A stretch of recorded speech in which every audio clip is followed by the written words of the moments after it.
उनकी किसी को पहली किस्त, कुछ लोगों को दूसरी किस्त और कुछ लाभार्थियों को तीसरी किस्त वितरण के आज के इस कार्यक्रम में प्रदेश सरकार में मंत्री श्री संजय निषाद जी, लोकप्रिय सांसद रवि किशन जी, कितने लोगों ने रवि किशन की फिल्म देखी है? पैसा दे करके या फ्री में? फ्री में, ठीक है। महापौर डॉक्टर मंगलेश श्रीवास्तव जी, भारतीय जनता पार्टी के प्रदेश के उपाध्यक्ष और विधान परिषद सदस्य डॉक्टर धर्मेंद्र सिंह जी,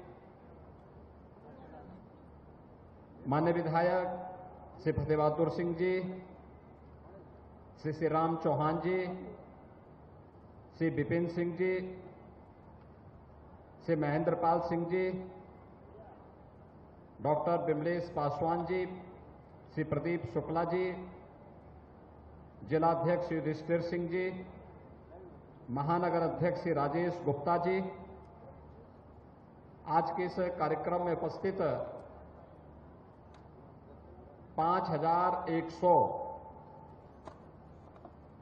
प्रधानमंत्री आवास योजना के नवचयनित लाभार्थीगण और उपस्थित भाइयों बहनों, आज प्रधानमंत्री आवास योजना के 5100 लाभार्थियों को 51 करोड़ 52 लाख रुपए की राशि अभी एक क्लिक से उनके खाते में पैसा दिया गया है, जिसमें 250 लाभार्थी 50,000 रुपए की प्रथम किस्त के रूप में प्राप्त किए हैं। 50,000 रुपए प्रति व्यक्ति, यानी 250 लोगों को 50,000 रुपया मिला है। 2,200 लोगों को 1,50,000 रुपए की दूसरी किस्त दी गई है, यानी प्रत्येक 2,200 लोगों को प्रत्येक में 1,50,000 रुपए की राशि उपलब्ध कराई गई है और 3,350 जो लाभार्थी हैं उनको तृतीय किस्त के रूप में 50,000 रुपए प्रति लाभार्थी की किस्त आज दी गई है। कुल मिलाकर के आज यहां पर प्रदेश में 51,100 लाभार्थियों को 51 करोड़ 52 लाख की राशि उपलब्ध कराई गई है। इसके लिए आप सभी लाभार्थियों को मैं हृदय से बधाई देता हूं। अपना घर हो, हर व्यक्ति के पास अपना घर हो, प्रधानमंत्री मोदी जी का यही सपना है और स्वाभाविक रूप से हर व्यक्ति की एक तमन्ना होती है कि मेरा अपना घर हो, घर में बिजली हो, घर में पानी उपलब्ध हो, घर में रसोई गैस का सिलेंडर हो, घर में राशन कार्ड भी हो। भाइयों बहनों, आजादी के बाद पहली बार अगर किसी ने इतनी सारी योजनाओं को और 5 लाख रुपए की स्वास्थ्य बीमा का कवर भी हो, किसी एक सरकार ने इतनी योजनाओं का लाभ उपलब्ध कराया है तो वह है प्रधानमंत्री मोदी जी के नेतृत्व में भारतीय जनता पार्टी की डबल इंजन की सरकार।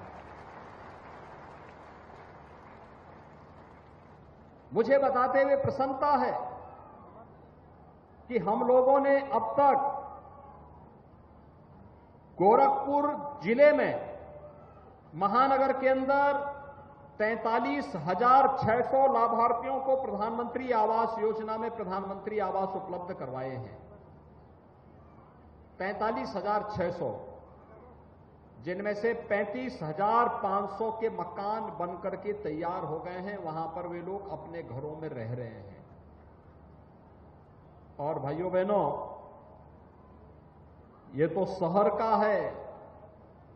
गोरखपुर महानगर, पिपराइच, पीपीगंज, चोरी चौरा, सैजनवा, उनवल, बांसगांव, बढ़लगंज, गोला, इन सब का है।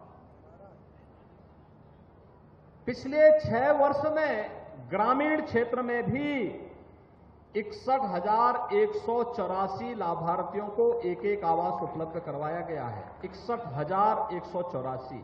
और अगर आप 43,600 और 61,184 को अगर आप जोड़ेंगे तो ये पड़ता है 1,04,000 से ज्यादा लाभार्थियों को ये आवास उपलब्ध हो गए हैं। आप सोचिए कि आजादी के बाद लंबे समय तक कांग्रेस ने शासन चलाया,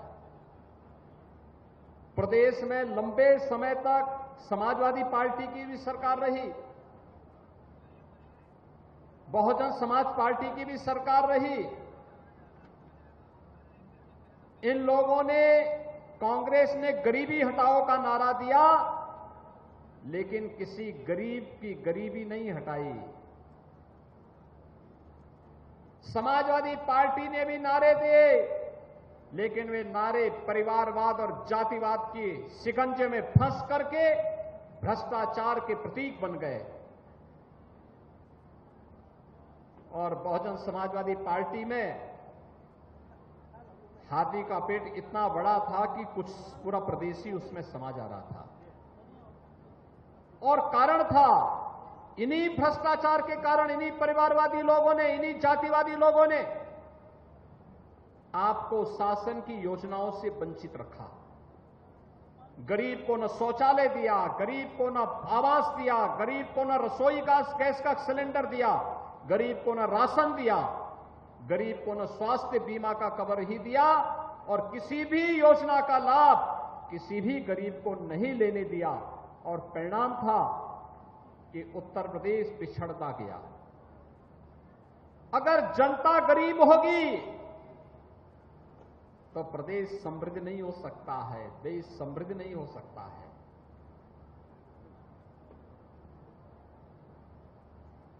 लोग बोलते थे इस बात को, उत्तर प्रदेश संसाधनों से अमीर है, लेकिन सरकारों की कुनीति के कारण, कुशासन के कारण यहां की जनता गरीब है। और आज भाइयों बहनों, दुनिया कहती है उत्तर प्रदेश अब बीमारू राज्य की श्रेणी से उभर चुका है। उत्तर प्रदेश के अंदर गरीबी रेखा के नीचे जीवन यापन करने वालों ने 6 वर्ष में, मात्र 6 वर्ष में 5.5 करोड़ लोग गरीबी रेखा से ऊपर उठे हैं।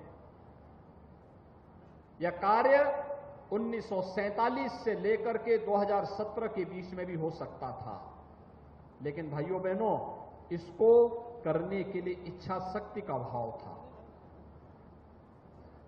उन लोगों के एजेंडे में गरीब का कल्याण हो, यह नहीं था। गरीब को शासन की योजनाएं ईमानदारी से मिल जाए, यह नहीं था। उनके एजेंडे में तो मैं था, मैं और मेरा परिवार, मैं और मेरा परिवार। महाभारत के सभी रिश्ते एक साथ जुड़ जाते थे। क्या काका, क्या मामा, क्या भांजा, क्या भतीजा, ये सब एक जुट होकर के प्रदेश के संसाधनों में लूट मचाते थे। गरीब तड़पता था, गरीब तरस जाता था, उस तक शासन की योजना नहीं पहुंचती थी। न किसान को सम्मान था।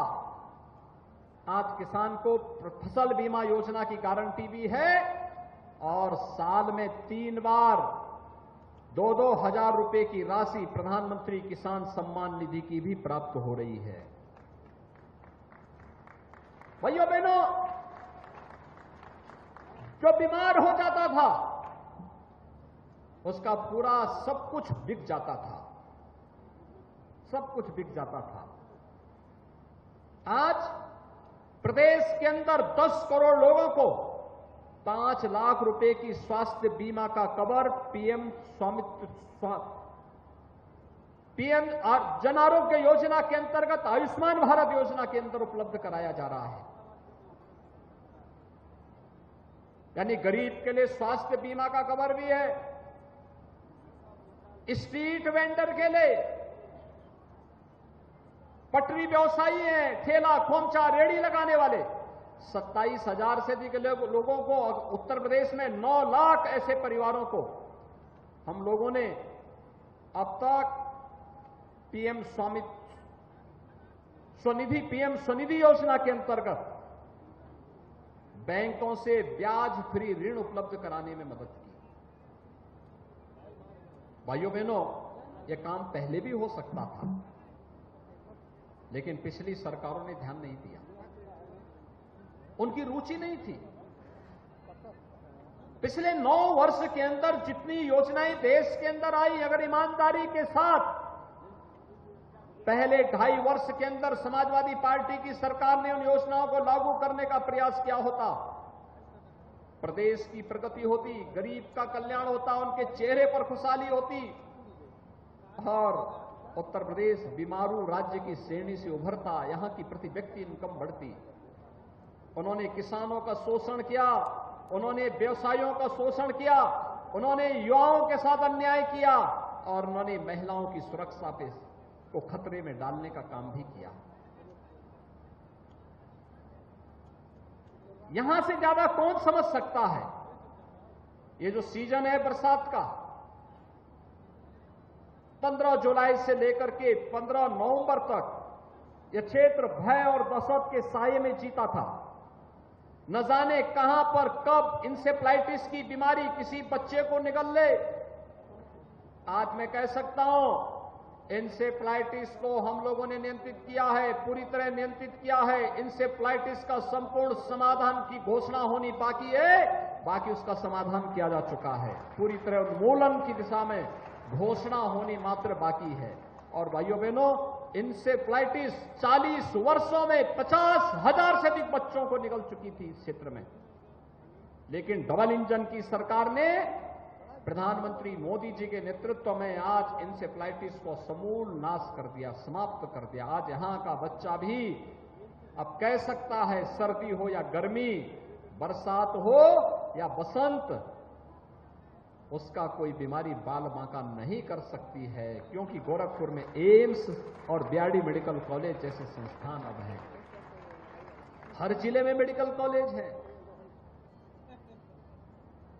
एक तरफ गरीब कल्याणकारी योजनाएं, याद करिए कोरोना कालखंड में हर गरीब को 2-2 बार राशन देने का काम किया गया। पहले होता था क्या? पहले गरीब को राशन नहीं मिलता था। गरीब का राशन सत्ताधारी दलों से जुड़े हुए लोग हड़प जाते थे। खाद्यान्न घोटाला होता था। आज घोटाला कोई करेगा नहीं, सबको मालूम है जो घोटाला करेगा जेल उसका इंतजार कर रहा है। पहले नौकरी आती थी और गरीब का बच्चा, प्रतिभाशाली नौजवान देखता रह जाता था।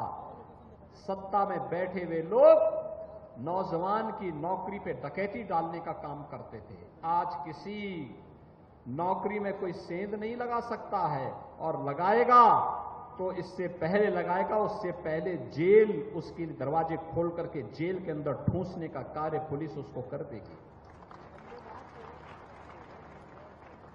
पहले चाहे वह वृद्धावस्था पेंशन हो, विधवा पेंशन हो, दिव्यांगजन पेंशन हो, पहले तो मिलता ही नहीं था, और अगर जो कुछ थोड़े लोगों को मिलता था उसमें भी कमीशन खोरी होती थी। आज तो डीबीटी के माध्यम से सब हो जा रहा है। आपने देखा होगा 5,100 लाभार्थियों को 51,52,00,000 रुपए की राशि, 52 लाख रुपए की राशि उनके खाते में दी गई। एक बटन दबाया और उनके खाते में पैसा चला गया। बीच में कोई है ही नहीं, बटन में दबा रहा हूं और पैसा उनके खाते में सीधे जा रहा है, बीच में कोई नहीं है, सीधे खाता में, लाभार्थी के खाते में पैसा। भाइयों बहनों, यह है टेक्नोलॉजी का लाभ। डिजिटल पेमेंट के साथ जुड़ने के लिए प्रधानमंत्री जी इसीलिए कहते हैं, मीडिएटर नहीं होगा, कोई लेन देन नहीं कर सकता आपसे, सीधे सरकार का पैसा आपके पास आएगा। आप उस पैसे का उपयोग करिए, अपना मकान बनाइए, शौचालय बनाइए, और जिस कार्य के लिए पैसा जा रहा है उस कार्य का उपयोग करिए। एक तरफ गरीब कल्याणकारी योजनाओं का लाभ इस रूप में हर तबके के लोगों को प्राप्त हो रहा है, और दूसरी तरफ गोरखपुर का विकास। अच्छी सड़कें। जब बनता है थोड़ा उस समय परेशानी जरूर होती है, लेकिन जब बन जाता है तब लोग, हर व्यक्ति, आप में से बहुत सारे लोगों को मैं देखता हूं कि रवि किशन की तरह ही ठुमके लगाते हुए देखते हैं सड़कों पे, सेल्फी लेते हैं बहुत सारे लोग।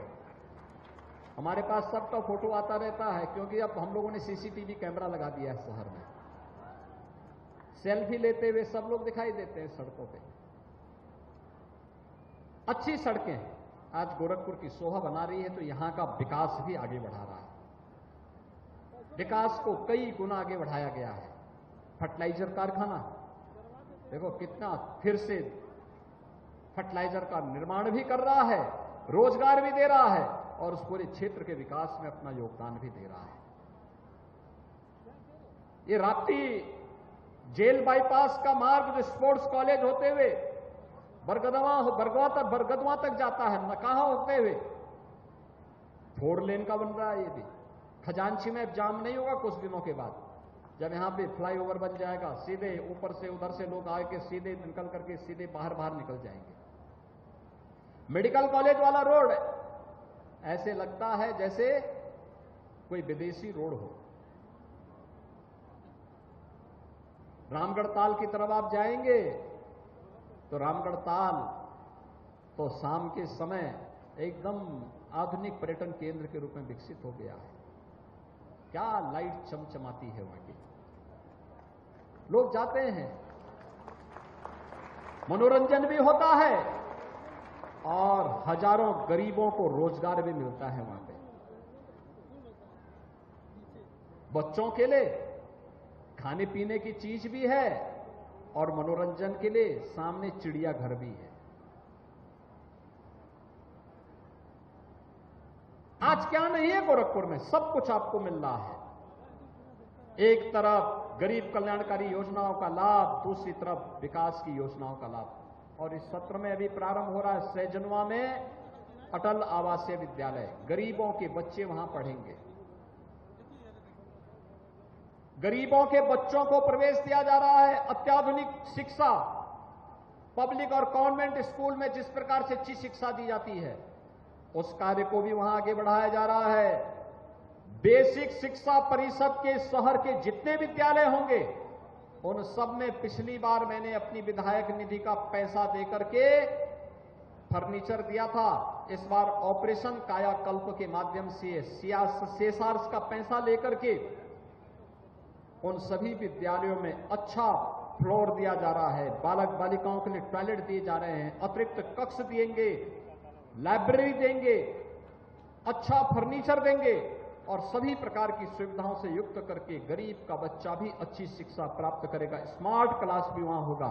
इस प्रकार की सुविधा देने का कार्य हो रहा है।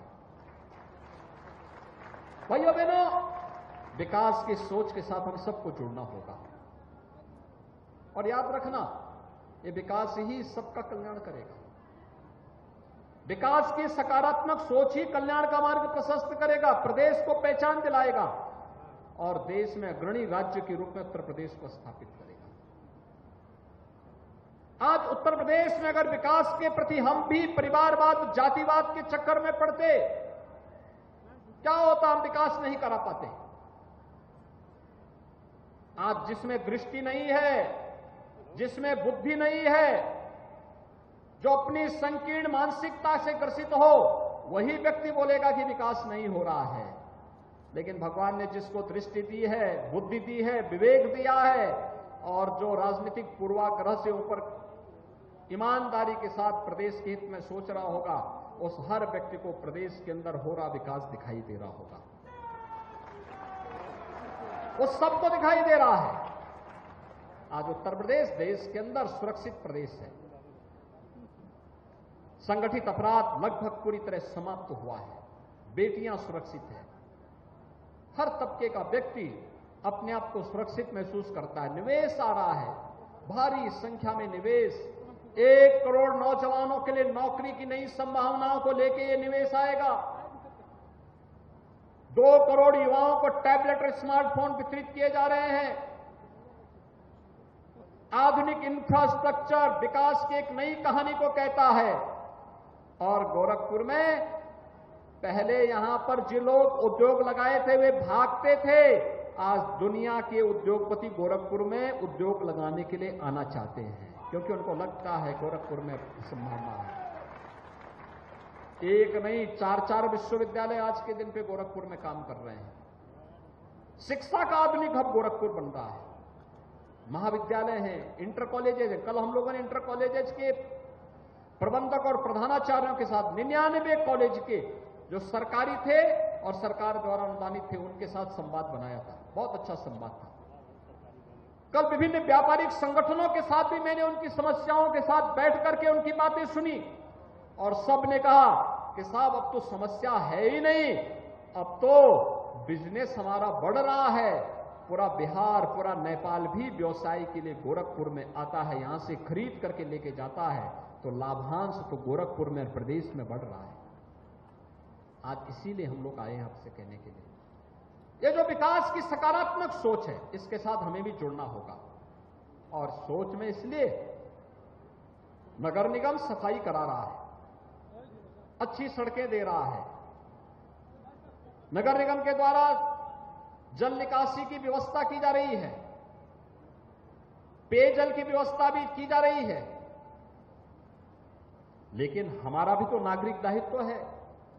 नागरिक दायित्व यह कि हम भी घर का कूड़ा सड़क पे न फेंकें, प्लास्टिक जहां तहां प्लास्टिक का उपयोग ही न करें। घर हो या कोई मांगलिक या शादी ब्याह का कार्यक्रम, प्लास्टिक के कप, गिलास, प्लेट, पॉलीथीन इसका उपयोग कतई न करें, क्योंकि यह प्रदूषण भी पैदा करता है और बीमारी भी पैदा करता है।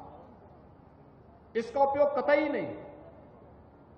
हर एक जगह सरकार विकास कर रही है, लेकिन जिसके कारण बीमारी होती हो, जिसके कारण प्रदूषण फैलता हो और जो नालियों को ब्लॉक करके जल जमाव की समस्या खड़ी करता हो, उस प्रकार की स्थिति नहीं, उसको हम नहीं आने देंगे।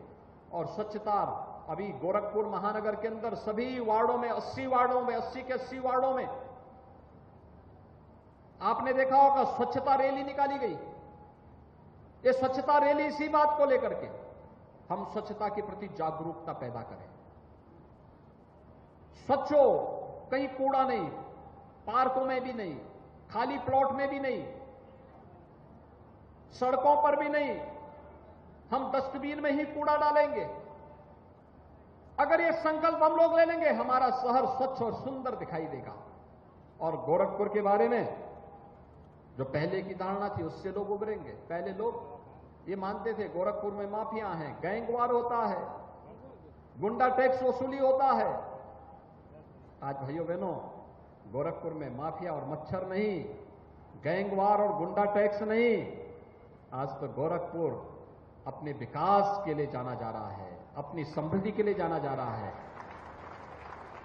हर घर तक, एक गरीब के घर से लेकर के एम्स के निर्माण तक और फर्टिलाइजर के निर्माण तक की एक लंबी गाथा को लिखता हुआ गोरखपुर दिखाई दे रहा है। बीमारी का सर्वथा उन्मूलन करने हमने केवल माफिया और मच्छर की ही बीमारी का समाधान नहीं किया है, इंसेफ्लाइटिस की बीमारी का भी समाधान किया है। इंसेफ्लाइटिस की हर प्रकार की बीमारी का समाधान, इसीलिए हम लोग कहते हैं हर बीमारी का उपचार अब गोरखपुर के पास है, गोरखपुर उसका समाधान कर सकता है। और उसी की दिशा से आज हम लोग आए हैं। मैं आप सबसे एक बात कहने के लिए आया हूं। मैं गोरखपुर में विशेष रूप से शहरी लाभार्थियों के साथ संवाद बनाने के लिए प्रधानमंत्री आवास योजना के लाभार्थियों के साथ इसलिए आया हूं, यद्यपि प्रदेश भर में 54 लाख गरीबों को हम लोगों ने एक एक आवास उपलब्ध करवाया है। 54 लाख गरीबों को। लेकिन गोरखपुर में मैं इसलिए भी आया हूं कि भाइयों बहनों, यह प्रधानमंत्री जी का आपको एक गिफ्ट है, गरीब को एक गिफ्ट, कि आप अपना मकान बना सकें, आपका परिवार खुशहाल रह सके। इस दृष्टि से इसको उपलब्ध करवाने के लिए मेरी 2 अपील। एक, कोई भी पैसा मांगे सीधे मुझे सूचना दे दीजिए। दूसरा, जो पैसा आपके खाते में आया है इस खाते के पैसे को समय से मकान पे खर्च करके मकान बनाइए, अच्छा मकान बनाइए, जिससे आप स्वयं भी और आपका परिवार भी वहां पे सुरक्षित रह सके और सम्मान के साथ रह सके। प्रधानमंत्री आवास बनाने वाला हर लाभार्थी को सभी प्रकार की योजनाओं से सिचुएट करेंगे। उसके पास राशन कार्ड भी होगा, उसके पास आयुष्मान का कार्ड भी होगा, उसके पास बिजली भी होगी, उसके बाद रसोई गैस का सिलेंडर भी होगा। उसे सभी प्रकार की योजनाओं से आच्छादित करने का कार्य करेंगे और यह संकल्प लेकर के आज हम सब आपके पास आए हैं। विकास की प्रक्रिया निरंतर आगे बढ़ती रहेगी। डबल इंजन सरकार विकास में किसी भी प्रकार का कोई कोताही नहीं बरतेगी, लेकिन नागरिक कर्तव्य भी उतने ही महत्वपूर्ण है। आजादी का अमृत महोत्सव 15 अगस्त को मनाया जाएगा। लाल किले की प्राचीर से प्रधानमंत्री जी का उद्बोधन सुनने को मिलेगा और उस दिन एक नए कार्यक्रम का शुभारंभ भी प्रधानमंत्री जी करने जा रहे हैं। मेरी माटी मेरा देश, इस अभियान के साथ जुड़ना है, अपनी मातृभूमि के प्रति अपने संकल्प को, और संकल्प हमारा यही कि मेरा भी अपने देश के प्रति कुछ दायित्व है, अपनी माटी के प्रति, अपनी मातृभूमि के प्रति अपना मेरा भी कोई कर्तव्य है, और कर्तव्य ही कि गंदगी नहीं होने देंगे, भ्रष्टाचार को नहीं पनपने देंगे, अराजकता और गुंडागिर्दी को नहीं बर्दाश्त करेंगे। अगर कहीं पर कोई फन उठाने का प्रयास करेगा तो उसका प्रतिरोध करके शासन को अवगत कराएंगे, प्रशासन को अवगत कराएंगे, प्रशासन बाकी उसका इलाज अपने आप कर देगा। और इसलिए भाइयों बहनों, आज मैं आपके पास आया हूं आपसे कहने के लिए, आज जो 5100 लाभार्थियों को यह सुविधा प्राप्त हुई है, वे तत्काल इस पैसे का उपयोग करें। जिनकी तीसरी किस्त मिल गई है वे अपना आवास तत्काल पूरा करें और फिर गृह प्रवेश का एक समारोह करें। बुलाए ना विधायकों को, रवि किशन जी को बुलाइए, महापौर जी को बुलाइए, हमारे विधायकों को बुलाइए, पदाधिकारियों को बुलवाइए। जो कुछ आप खाते हैं वही खिलाइए, स्पेशल कुछ मत बनाइए, लेकिन गृह प्रवेश होगा आपके घर में, पूजा होगी, लोग आपके घर में आएंगे। जिनकी दूसरी किस्त गई है वे जितनी जल्दी पैसा खर्च करेंगे उतना ही जल्दी तीसरी किस्त उनकी आ जाएगी, और जिनकी पहली किस्त आई गई है वे जितनी जल्दी खर्च करेंगे उतनी जल्दी दूसरी किस्त उनको 1.5 लाख रुपए की तत्काल मिल जाएगी। और यह प्रक्रिया हमें निरंतर आगे बढ़ानी पड़ेगी। पहली किस्त 50,000 की, दूसरी किस्त 1.5 लाख की, तीसरी किस्त फिर 50,000, यानी 2.5 लाख रुपए प्रधानमंत्री आवास योजना शहरी में हर लाभार्थी को प्राप्त हो रहे हैं। और इसलिए समय से इस पैसे को खर्च करके हम अच्छा मकान बनाएं, सुरक्षित मकान बनाएं, यह आप सबके लिए आवश्यक है। आज के इस अवसर पर विकास की प्रक्रिया हमारी तेजी के साथ आगे बढ़ेगी, इस विश्वास के साथ मैं आप सबको इस अवसर पर एक बार फिर से हृदय से बधाई देता हूं, अपनी शुभकामनाएं देता हूं और विश्वास व्यक्त करता हूं कि आप विकास के प्रति और गोरखपुर शहर को स्वच्छ और सुंदर बनाने में निरंतर अपना योगदान देते रहेंगे। आप सबके प्रति मेरी शुभकामनाएं। धन्यवाद। जय हिंद। सादर धन्यवाद महोदय। माननीय सांसद महोदय से विनम्र अनुरोध है कि आज के इस शुभ अवसर पर हम सबके संरक्षक माननीय मुख्यमंत्री महोदय को अंगवस्त्रम प्रदान कर जनमानस की ओर से इस मंच पर एक जोरदार तालियां अंगवस्त्रम के द्वारा आप सभी जनमानस की ओर से माननीय सांसद महोदय के कर कमलों से माननीय मुख्यमंत्री महोदय को, माननीय मंत्री जी को, माननीय सांसद